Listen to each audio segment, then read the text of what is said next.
Give some time for people to join.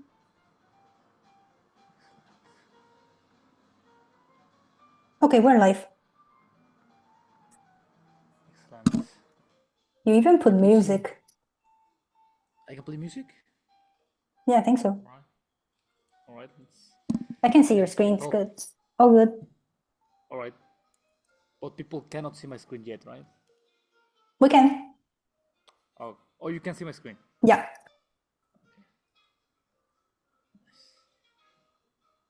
All right. Hello, everyone. But you're looking at my slides, right? Or what Yes, the builder's advantage. Exactly. Perfect. Hey, everyone. Let me know soon when it's a good moment to start. Yeah, you can start now. I can start now, okay? Yeah. The presentation. Yes. All right. Okay, well, thank you very much for coming to this session. I'm very happy to be here with you.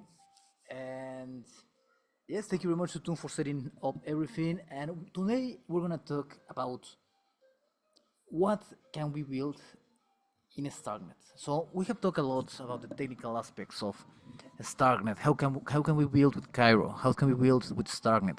How will we be able to build, for example, games? How can we build with Bitcoin a DeFi application with Bitcoin? However, there's a deeper question, in my opinion, here. What are we supposed to build? What is relevant for us to build? What are the highest opportunities? That's what this presentation is about. It's going to be a very brief presentation, but I think my goal here is for you to identify maybe a couple ideas on what is worth building, all right? So that's why I'm calling it the builder's advantage. Like, you have an advantage here on building something very cool related to fintech. So I will not talk today about games. I will not talk today about anything unless it's fintech related. That is financial technology. So my focus right now is with financial technology and what can we do. So welcome to the Starknet Hackathon. It will start officially this Monday coming on. I'm very excited. I'm very nervous. I'm very happy. I'm very excited to see what you're going to be building. So my name is Omar Espejel. I am leading the hackathon this time for the Starknet Foundation. I used to work in Star Wars and before at Hugging Face, an AI company. So, all right. So again, my idea today is to focus on the fintech market, right? I think you won't be able to scan these QR codes, but I will give you another link so you can log into this QR code, which is basically a list of ideas of what is useful to be built. So we went and asked every sponsor from the hackathon.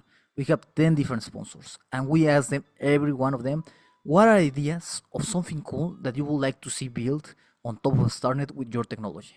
Something that is worth building, something that is not only, oh, I'm curious to build something cool. No, these are actual ideas for you to build possibly a company, possibly you could be exploring, and that's okay. That you're playing around, it's okay. But also, if you want to do something very serious, you can use this list of ideas that we have here. Taking a look very quick at the chat. Okay, there are some questions in the chat. All right, perfect. So why now? Well, we are right now at a very interesting point.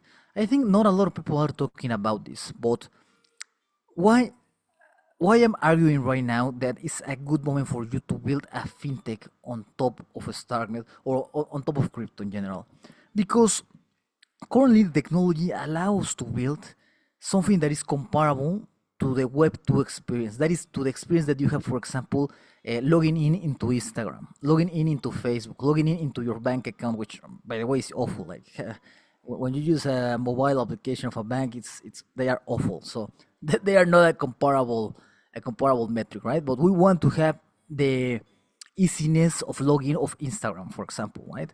So how can we reach this point? Well, it was very difficult before, very difficult. It doesn't matter the network. It could be Solana, it could be Ethereum, it could be Bitcoin. And if you don't know anything about these networks, don't worry about it.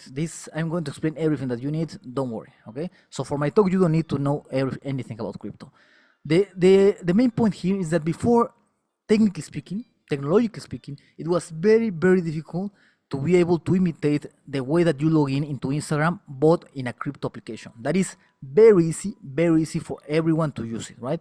My grandmother could use it, I can use it, everyone can use it, right?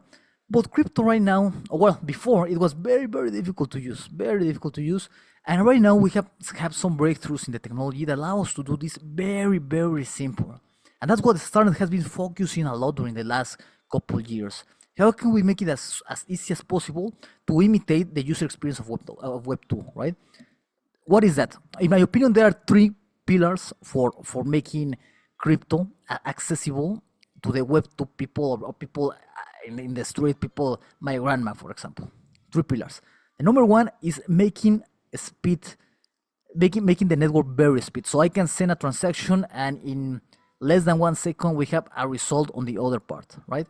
Second, it must be extremely cheap to make a transaction, right? For example, in Mexico, you can transfer money from one account to the other one for zero cost, right? I know there are some countries where there is a cost implicated in moving money from one bank account to the other. But well, I mean, what we want here is minimal cost of transacting, right? Sending money should be very, very, very cheap. And third, we need to be able to log in into your application as easy as possible with your email, a password, maybe with your finger thumb or with your face. Imagine Instagram again. That's the goal, right? That's the goal. So those two pillars were very, very difficult to attain before. But right now in Starknet, we are ready in every of these three fronts. So now is the moment to do it. And in my opinion, only in Starknet you can do this at this point. Fast applications, cheap applications, and easy to log in applications, all right? So, sorry, my slides move a little bit. All right. So so today what I want to talk to you about is yes, this that I've been talking before. So maybe you don't know anything about Web3, right? But what is important for you to know is that Web3 has always been in search of a problem. Like, what can we actually solve? But for the fintech, that is for financial technology, the problem has always been very, very clear, right? And I will quote it here: existing financial rails are slow, expensive, and exclusionary. And you know this, I know this, everyone knows this, right? This is very, very simple. Now, how can we do crypto or Web3 to solve these issues, right? You cannot do it without the three pillars that I mentioned before, okay? But we in Starknet are focusing on this simple user experience for your users and very, very low fees. That's what we're doing, right? So we're gonna be talking about three different things, three different topics during this presentation. First of all, the technical advantage that the Starknet gives you. I more or less had already talked a little bit about this. The second is, what can you build? What is worth building? What are we prepared to build right now? Because I will not tell you like, hey, why don't you try to build something like this? No. I will tell you stuff that we are prepared for you to build and have success with, and actually build a company if you want so, right? But I will tell you stuff that is ready to be built. Okay? I wouldn't be telling you this 1 year ago. Okay? And the third part is, how can we support you to build this, right? How can we support you as the Starknet Foundation, the Starknet ecosystem, for you to build what you're looking for, okay? Okay, so coming back to the technical advantage, right? What I told you before, right? Web 2 user experience by default. We need to have the capacity to imitate Instagram and how they log in, okay? That is called native account abstraction in crypto. I won't get into details, but basically what you can do is easily log in and you can do transactions that are completely free. Listen to me, completely free. I can make transactions without a single cent of cost. Of course, these transactions are being sponsored by something that we call the paymaster, but the transactions are actually like less than 1 cent of a dollar. For example, to send USDC from USDC, which is a stable coin, from one account to the other one, is less than 1 cent of a dollar. So it's extremely cheap, but we have this paymaster setup, which is a very interesting architecture. I won't get into details, but what is important for you to know is that you can provide your users with the login experience of Instagram, plus any transaction will be free for your users. This is even better than a bank. You see, this is even better than a bank. Imagine being able to send money from the United States to India for free, okay? For free. And being able to log in and being able to onboard your mother or your father very easily, because it's as easy as if they have their TikTok account and they want to log in, right? So that's the Web 2 user experience by default. This is very difficult technology it was very difficult to attain this point in the technology, right? It was difficult. It took us years to get to this point. So this is an advantage for us, right? The second one, in Starknet, we are targeting the two largest markets in crypto, which are Ethereum and Bitcoin. Two huge markets, right? We are the only layer 2 that is on top of both.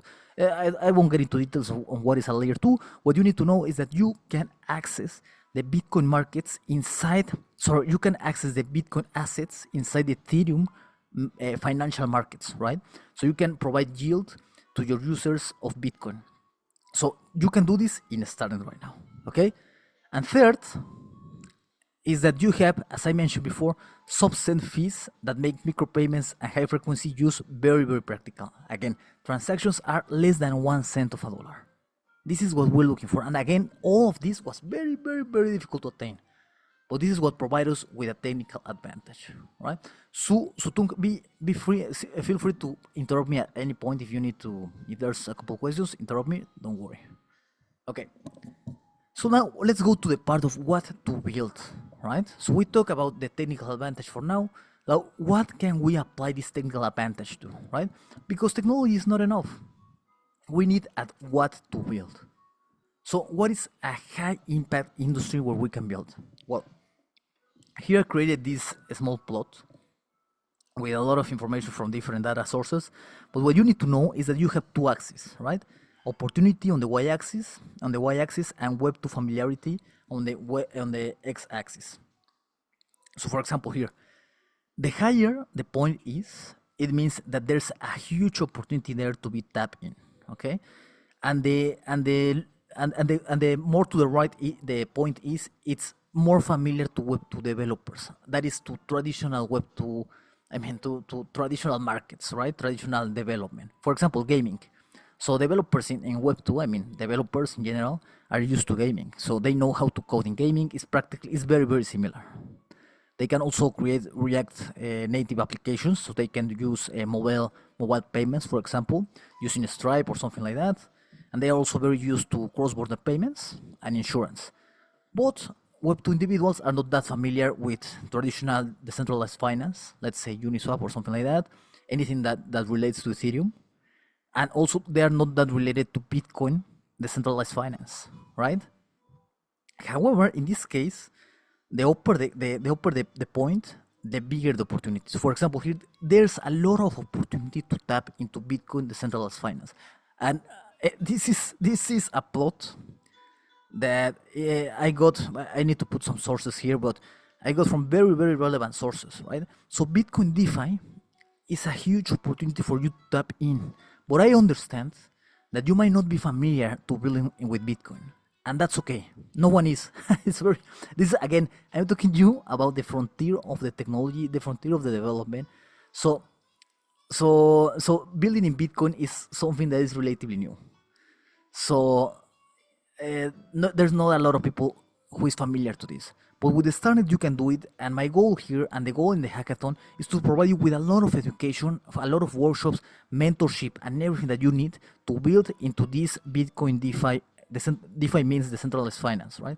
So into this Bitcoin DeFi opportunity, right? Even though if you're coming from Web 2 or you don't have experience building with Bitcoin, it doesn't matter, okay? We will support you. We got amazing partners. We got a lot of mentors. We have huge mentorship that we can provide to you, all right? Also, another point that is very important is the cross-border one. You can see there that is very, the bigger the point, sorry, I forgot to mention this, the bigger the point, the bigger the market, okay? So in this case, the cross-border payments, imagine how big it is to send money from the USA in remittances to Mexico or to India, okay, or to China. It's huge, and it's very, very difficult to do it with you, and you know this. It's difficult to do it with traditional money.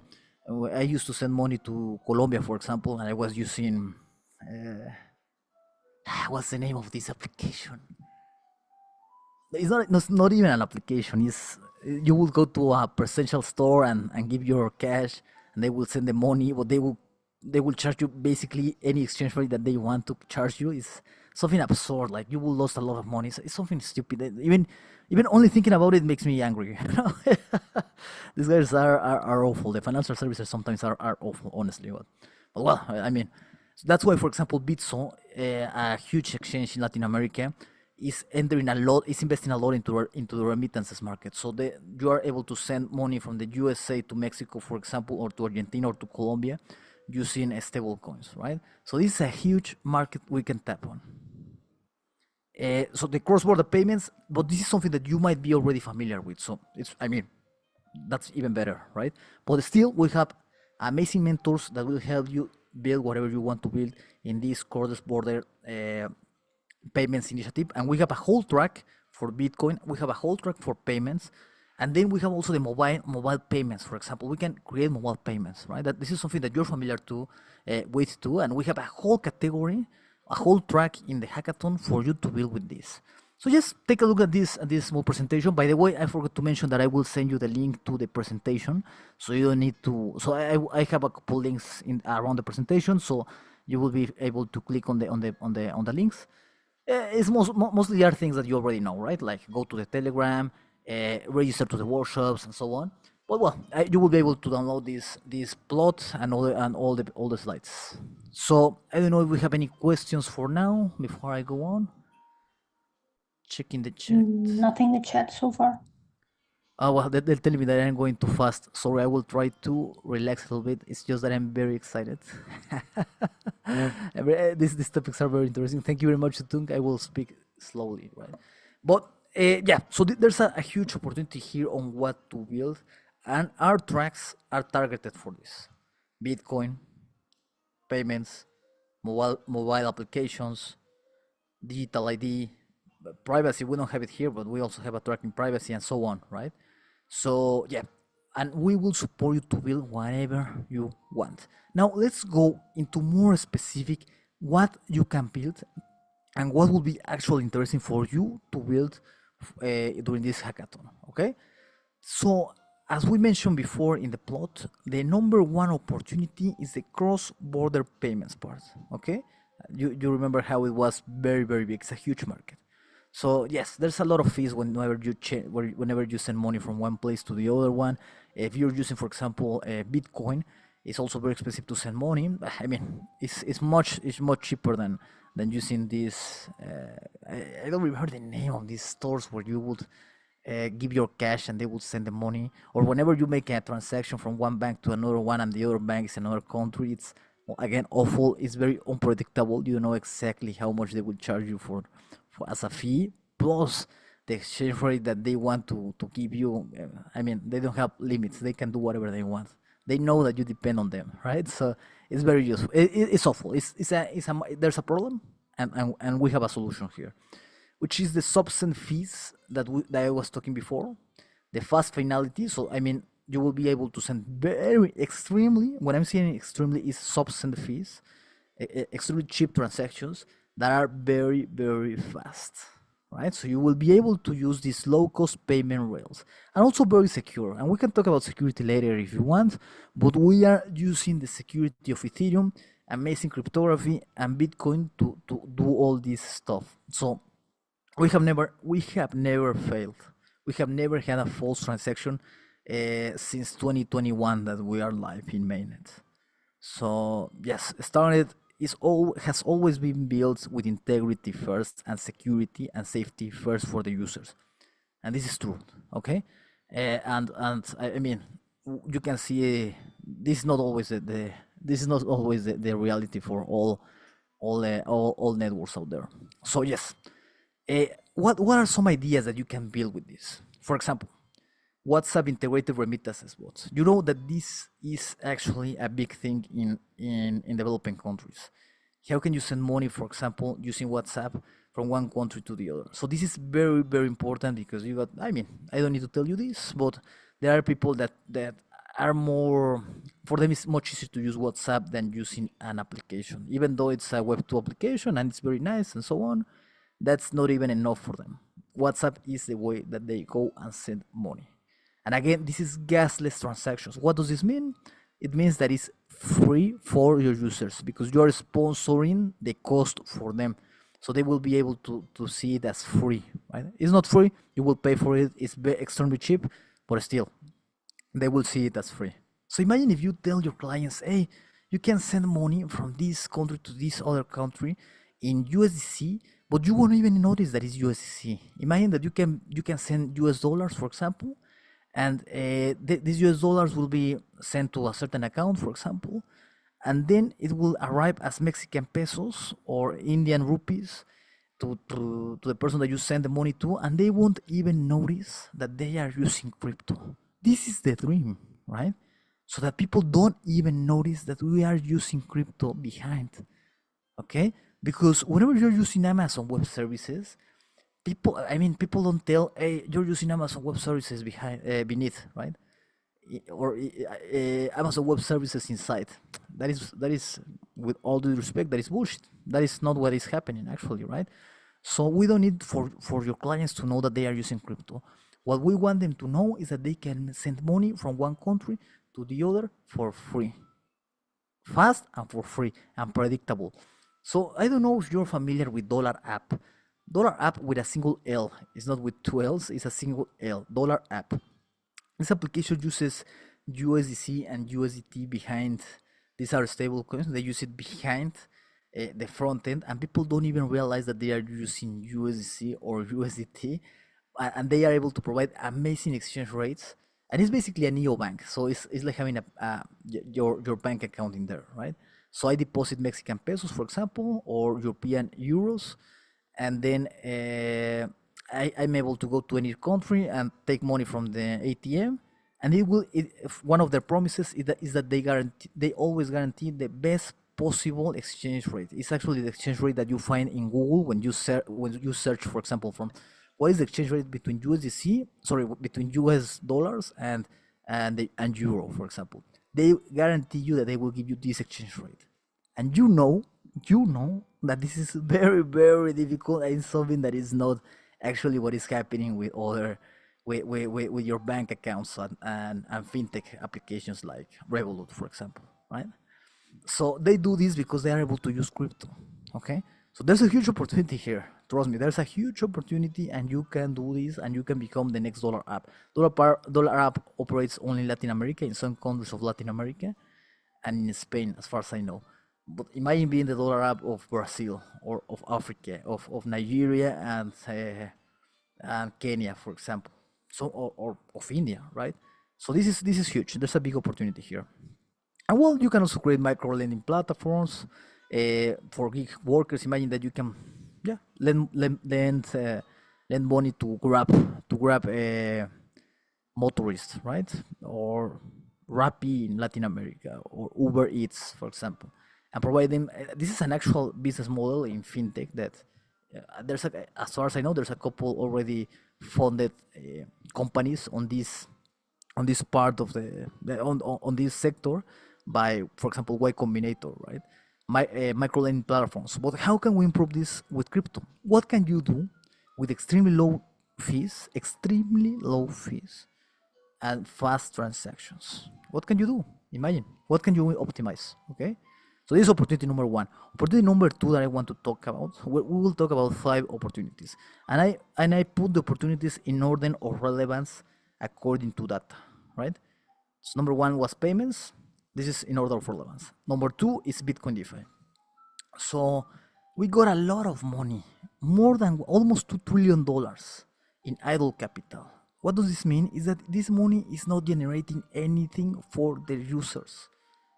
All right, so you hold your Bitcoin, but this Bitcoin is forever there. Like you don't do anything with it. You just have it there, and hopefully it will increase in value, and that's it, right? But what if you can create? What if you put this money to work? What if you can create? What if you can add your Bitcoin into the financial market?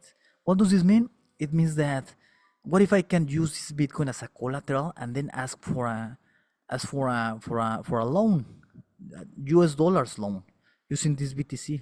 So I will just give you my BTC, get a loan, and use those dollars to, I don't know, to invest maybe in the stock market, or maybe invest in something safer like bonds, or just to buy a car or whatever, or for an emergency, right? So it's good to have BTC into the financial market, right? But this has not happened yet.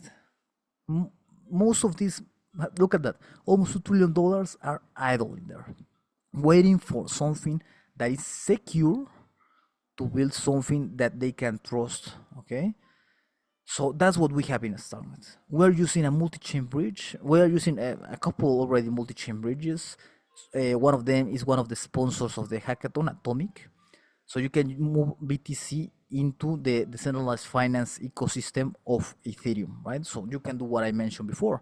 You can ask for a loan with your BTC as a collateral, or you can lend this BTC to individuals that are looking to get a loan, right? And then you will get an interest rate of around 3% or 3.5% or something like that.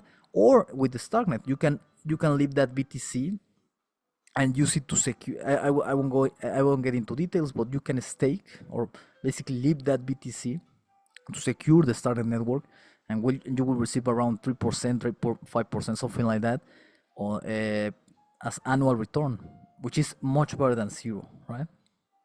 And I don't know, what can we do to provide a better interest rate, right? A better return, a better yield on your BTC. I leave it to you. I leave it to you. And here are three ideas. Here are three ideas of what can be built. Yes.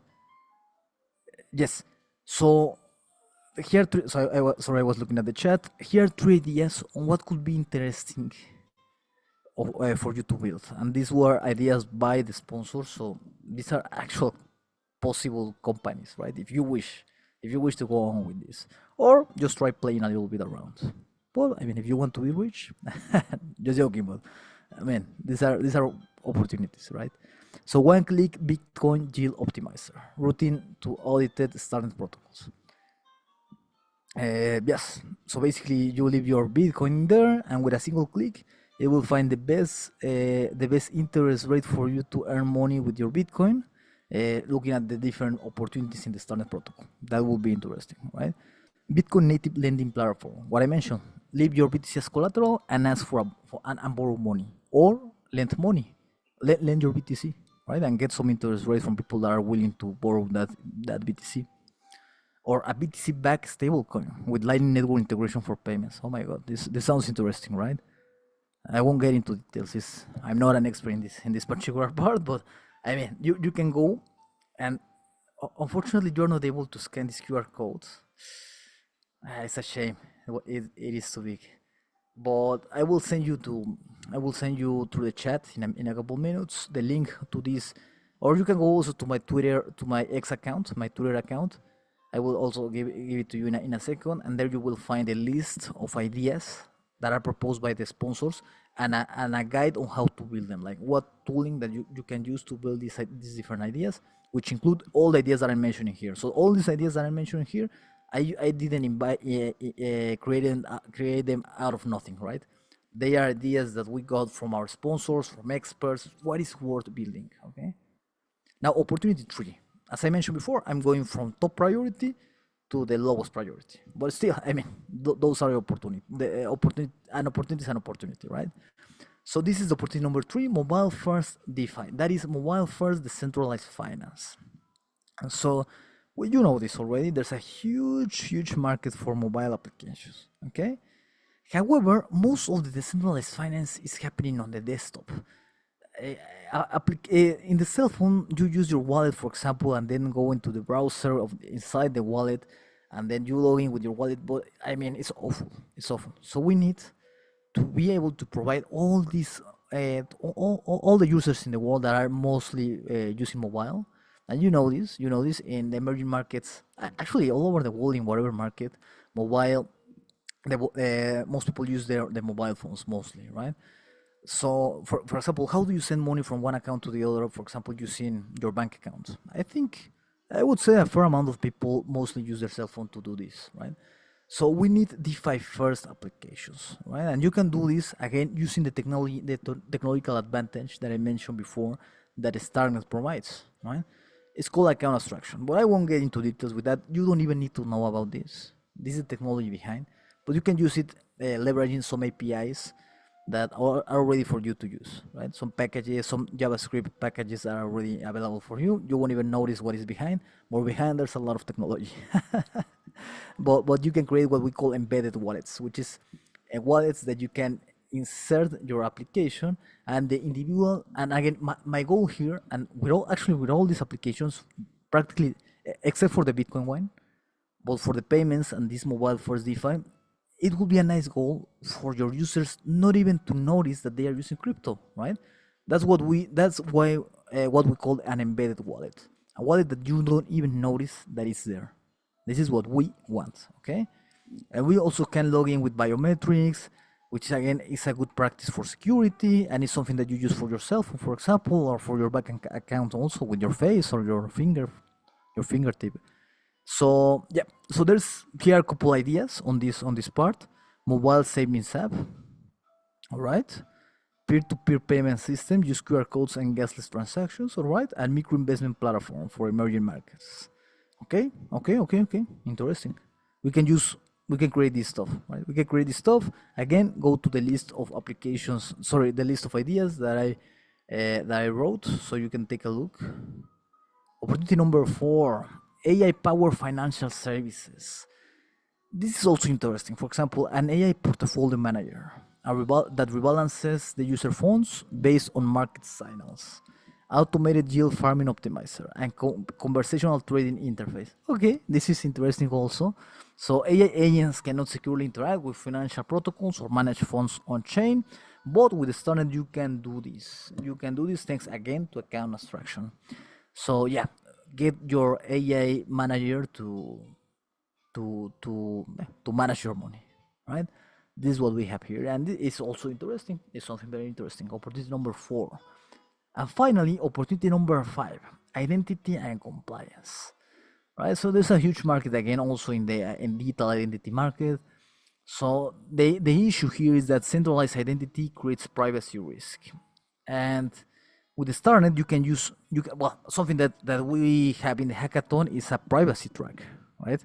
So you can create private transactions, and we'll have workshops on this. So a lot of people are interested into privacy, are very interested in privacy. Sorry. So here you can create something interesting like user zero knowledge proofs, which is a cryptographic primitive. I won't get into details.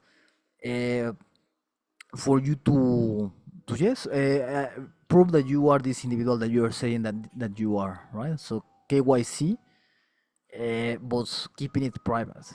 This is interesting. So here are 3 different ideas that you can build with Starknet: the centralized KYC platform, privacy preserving credit scoring, and self-sovereign identity wallet. So more opportunities here. Well, yes. So we went already through all the ideas that we have, the 5 different opportunities. If we go back to the plot here, you can see that those, again, we talk about Bitcoin DeFi first. Sorry, second. As you can see, it has a huge opportunity. The market is big. We're talking about more than $1 trillion, right? But I mean, there's a big opportunity there. Then we have the cross-border payments. It's the biggest blue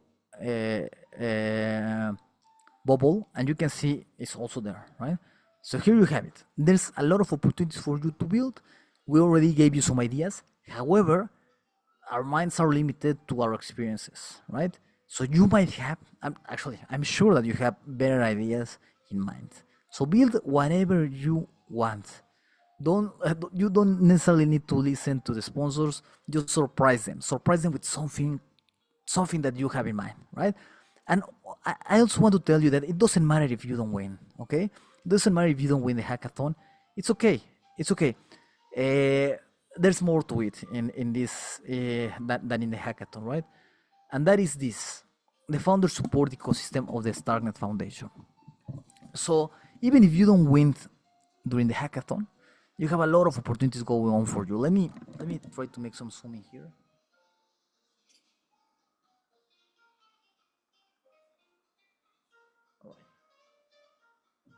So there's a lot of opportunities for you here, right? So you are a developer, you are getting into the ecosystem, so you will go to the workshops that we provided here. You will learn to use Cairo, which is the language that we're using. It's very similar to Rust, but we needed to create a new language because we needed to adapt it to cryptographic primitives that are very relevant for what we're doing here. So it's very similar to Rust, and it has safety first. It's a safety first language, right? So and you can use some AI tools already, so it will be easier for you to build. Again, if you go to the Telegram group that we have a resources channel. In that resources channel, you will see that we have some AI tooling for you to build with Cairo and Starknet. So it will be easier for you, for example, to use Cursor and create your contracts in there. But well, as I was mentioning, you have the hackathons, you have the workshops, you have boot camps, which we call the base camps. So you will learn, and then you will go and receive mentorship. You will apply for a seed grant. I will talk more about this in a minute, which is basically $25,000 in funding that we give to the most promising startups. You will continue receiving Cairo education. Cairo is the language, and support for you. Like if you have any doubts, we will support you, right? And then you can go further and further. We will connect you with VCs whenever you feel you're ready. There's something we call the growth grants, which are bigger grants. Contact you with accelerators. You can come into our accelerators, which is called our accelerators are called startup houses. So you can come here and accelerate your company, know the rest of the ecosystem, get some mentorship, get partnerships, and so on. And the goal for us is for you to convert yourself in a funded startup or a profitable startup, if that is what you want. If this is something that you're not looking for, maybe you can, I don't know, like find a job inside the ecosystem, create a product, create open source, join a company, whatever. There's a lot of opportunities, right? So what I want to tell you about this is that if you don't win the hackathon, it doesn't matter. Build whatever you feel passionate about. These are only ideas. I've been giving you ideas if you don't know what to build, right? But if you have something in mind, go ahead, build it. It doesn't even need to be in fintech. This presentation is about fintech, but you can build in gaming. We have a nice track in gaming. We have a nice privacy track also, and you can build also. We have an open track, so you can build whatever you want, and it will be accepted in the hackathon. And if you don't win, it doesn't matter. You will have learned a lot, receive mentorship, and we'll continue giving you mentorship. And if you prove us that your product is promising, then we will give you a seed grant, $25,000, right? For you to continue building it, of course, because it's funding for you to continue, right? So I mean, winning the hackathon is not all. Sorry, let me come back to my. So as I was mentioning before, like you are in the discovery stage right now, which is the hackathon, but then we have much more support for you. 25K in seed grants, technical mentorship. Of course, our team of developer relations will be always supporting you. And then you have the growth stage, which we have the growth grants, which are up to $1 million in funding. And this is actually non-dilutive. Well, this is we get no equity from the investment, so it's not actually an investment; it's just a grant, right? And we will connect you to the VC network that we have, accelerator programs, and so on. So there's a lot of opportunities for you to build beyond the hackathon. Okay, but the hackathon is very good for you to get an idea, to validate your MVP, to create a minimum viable product, right? So you can focus, for example, in payments, Bitcoin, whatever you want to build inside the tracks. Actually, we have an open track, so you can build whatever. Use all the technologies that we provide. Talk with the mentors if you want, but well, the mentors are there to help you in case this is something that you need. Go to the workshops, learn a lot, create something that could be interesting or not. Maybe you're only playing and learning around. It's okay. It's okay. This is part of growing inside an ecosystem, right? But yes, we have everything for you to continue building. Please go to the workshops. These are very relevant for you to build. So the link is tinyurl.com/resolve workshops. Maybe Sutok, if you can send please the link to this to the calendar, please, so that they can register for the rest of the workshops. Maybe you already have access to this. If you don't have access also to the Telegram group, if you can send that, Sutung, that would be amazing. Otherwise, I can send it in a minute. And yes, well, something that will be very promising for you. I think something natural in here is for you to build an MVP in the hackathon. Maybe work on it 1 month more, and then you can apply for a seed grant, right? And the seed grant is, as I mentioned before, 25K in non-dilutive. It's difficult to pronounce it. Funding for you, so you keep your equity. We don't get anything of the equity, and you will get a decision very soon, and we will support you and so on. So this is very natural. You create a product in the hackathon. It doesn't even need to be a winner, right? It doesn't even need to be a winner. But you have a product, you then send it to a seed grant, and you might get funded. So that's very cool in my opinion. And then you can scale, right? You can go. Let's suppose that you're finding product market fit, that you already have real users out in the world, and you might need more investment, right? We will do some warm introductions for you with BC or with our BC network, but we could also consider giving you a grant again of we won't receive any of the equity of up to $1 million, right? And we'll also invite you to our accelerators, okay? So yes, I want to finish this presentation with a call to action. Uh, the best place for you to start building is here, the hackathon. This is the best place. We have got a lot of teams that first go into the hackathon, and then they finish receiving a seed grant, and they end up being sponsors of the next hackathon. We actually have two sponsors that first won a hackathon. Already we have two sponsors of this hackathon that were part of two past hackathons, right? So that could be you. I want you to be very successful so you can give us money for the next hackathon. Join our Telegram channel if you haven't. There's all the resources for you to study. There's all the mentors in there. Register if you haven't registered to the hackathon. Please register. This is very important, of course. Build your MVP. Build your MVP. All right. Build your MVP. You have 1 whole month. Right. I think it will be very easy for you. And pitch, and then do something very cool that is worth a seed grant. Thank you very much. This is my email in case you want to contact me. This is also my X, slash Twitter. I don't know why they changed the name to X, but well, this is also my Telegram, so you can ping me on Telegram or ping me on Twitter. Please send me a message if you have any questions. I'm leading the hackathon, so feel free to ask me anything related to the hackathon. Thank you very much. And while I'm waiting for your questions, I will leave this very cool plot that took me a lot of hours to build for you that are here present. So let me zoom in and let me know. Is there any question? Do we have any questions in the chat, Sutun? Yeah, there's a question from Surah, and I think he wants to build something around real estate, and he's asking how can fintech help there? Oof, that is a good idea. Sorry, it's a good question. To be honest, I don't know.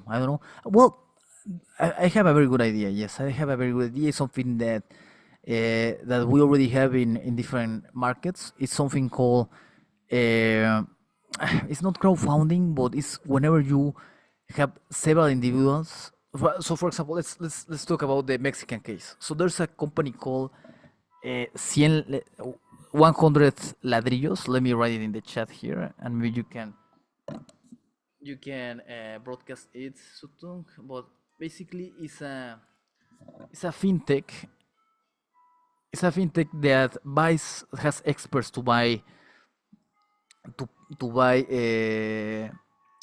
It's a fintech that buys real estate, and then they provide some interest rate to the owners, depending, of course, on how much you bought from this real estate. So it's basically fractionalized in between different owners. But an issue that they face is that they are not able to attract that much capital. I mean, the more capital they are able to attract, the better, right? But now they face the problem that they can only attract Mexican pesos from local individuals. What if we open, but the interest rate or the annualized, the APR that they provide to their investors is around 9 to 11%. It depends on the property, right? And this is an actual case. You can look for it. So this is a high interest rate compared to, for example, the interest rate that you can get in Europe, for example, right? So or in the States, in United States. So imagine if they were able to accept crypto, if they were able to say USDC from for example, Koreans, Japanese individuals that, for example, it's very difficult for a Japanese to find where to invest their money and get an interest rate out of it, right? But what if a Japanese is able to enter the 9% APR of investing in properties in Mexico, for example, right? it could be very interesting. And this is an actual case again, and I'm sure that I'm sure that this is something that is going to happen. Someone is going to build this. Someone is going to build this because owning property and renting it in certain countries and certain parts is very profitable, and we need more capital to invest in this, right? So basically, crypto can be used as a vehicle for capital, for global capital. So that's an idea that I'm sure that someone is going to build this. Someone. Better if it's you. Okay, any other questions that we got in there? No, not for now. All right. Okay, so let me share with you really quick the link to the slides in case Okay. in case someone wants to go into these slides. Again, you can tag me. Please feel free to tag me into my Telegram or my email. I just sent the GitHub repo where these slides are. And yes, let me go back to the slide where my contact is. So feel free to tag me. Any idea, any question, here I am to help you. Thank you very much, and welcome to the hackathon.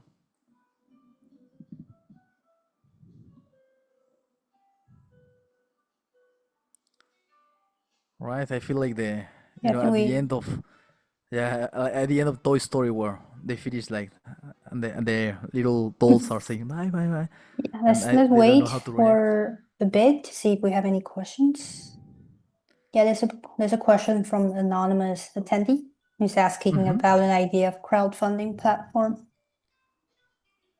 Oh my god, this is I'm not sure about this, but I think it's very similar to attract global capital, right? You are able to attract global capital here. And this is something that, again, someone is going to build this. Anything that is related to attract global capital, someone is going to build it. Like a crowdfunding platform that accepts USDC or Bitcoin or something like that, which is very cheap with Starknet. So, I mean, transactions are very cheap with Starknet. So that is something that someone is going to build. And if you are able to attract global investors, I mean global investors. So for example, I am in Malaysia, for example, and I am able to invest, for example, in a company or whatever in Japan, Mexico, Argentina, whatever. I mean that would be amazing, right? Like trying to stop these barriers that are in between in between countries, in between legal jurisdictions, right? So you are able to attract company from other parts of the world, right? I mean the legal part is another thing. It's something that we can talk further. It's not my specialty here, but I mean we are building MVPs here, and then let's see what happens, right? I don't think we have any questions now, so maybe we can wrap it up. Perfect. Okay, thank you, Sutung, and thank you everyone for coming. Bye.